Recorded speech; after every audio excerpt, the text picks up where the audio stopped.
But before any of that money is made, you got to secure the land, then manage the people. First of all, congratulations on the show. I've seen 5 of the episodes. If I had more, I'd continue watching. I guess I want to start. I have an individual question for you. I originally thought maybe there's a chance that all the Taylor shows are set in the same universe. And then you're in like everything. So then I was like, is Taylor doing like a secret sci-fi thing? And you're like a clone? And like I don't think sci-fi is Taylor's genre.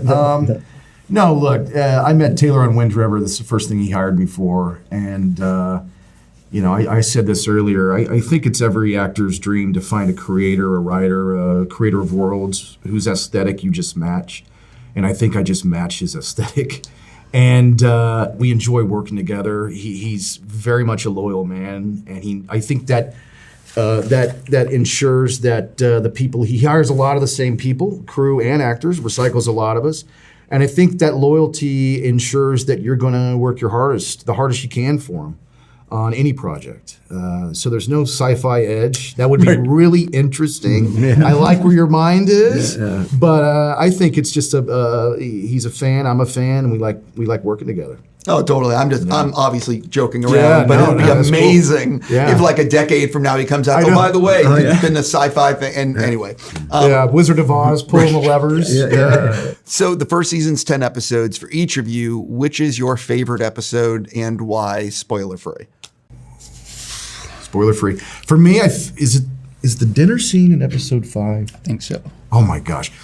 This is probably the funniest thing Taylor's ever written. And there's some really hilarious scenes when we get a bunch of characters together and it kind of goes, a little haywire. Those episodes, so I think middle of the run is a lot of fun for me, but the finale is, talk about leaving wanting more, right? I mean, yeah. I don't even know. I thought it was 2. I honestly thought it was 2, and then I've got to see 3 and 4, and now I don't know. I mean, I honestly can't. All of them. Oh, they're all great. Yeah. I guess just character-wise, maybe 2, just for some of the things that Cooper goes through. But all of them, man. They're all. I can't pick one. Watching, everyone does such a great job. I'm like that too, but sort of toward the end. I don't know if it's 6, 7, or 8, somewhere in there where we're at.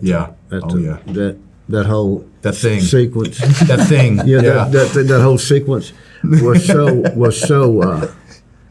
It's like so many different energies and good versus evil and everybody in the middle sort of coming together. Yeah. And it was impactful to me. I didn't realize how much it would be and how real it would feel. But it felt. Everything in here feels very real. Every conversation seems it's real. One of the things that I thought I knew about the oil industry, and I know a little bit, but I feel like I learned a lot watching these episodes and how dangerous it is and the behind the scenes of what goes on. For each of you, was there anything that you were surprised to learn about the industry that came out while making this show? I think just how much hard work it takes to do this job. You drive down the highway in Texas and you look over and you see a rig and a derrick and you think, they're just standing around running a machine. But my goodness, there's so many moving parts, Steve, to how these operations work from that point to the excavation, to the refinement, to the production, to the getting it to the consumer, getting it to the gas pump. It's so much work involved, so many moving pieces, a lot of hardworking folks, both from the analytical side to the roughneck side, to that side of I didn't know anything about. So getting that fly on the wall insider's look was really a blessing.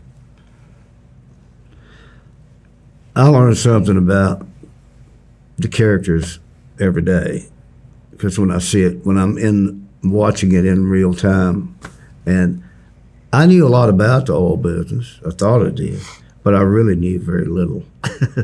But I'm learning it, I think Christian's writing is so insightful, and then Taylor bringing it to life. It's like, I mean, I love going to work every day, or reading every new page, and it's not just about the oil business. It's about the life that is the oil business. The people that are the oil business. What do they do off the clock? Right. Yeah, right. We see that side of this of that too. You know, what do they do when they leave the patch and go out for a beer or a bite? Yeah.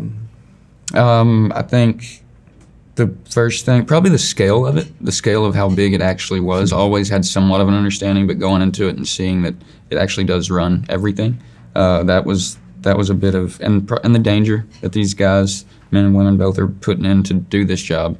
That dedication, I wasn't aware of that until we were really in it. So that's probably the two things that caught me most off guard, I guess. Sure.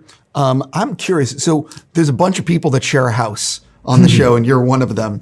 And did anyone ever say, does it come out why all of you are sharing a house? Or is it because it leads to a lot of comedic things? Absolutely. All of you being in the house together. Yeah, there's some exposition there. You'll find out in later episodes. You've seen how many? 1 through? I've seen up to through 5. Oh, okay, great. Yeah, there's some exposition later on that kind of explains a little bit the absurdity of this farcical nature of this situation.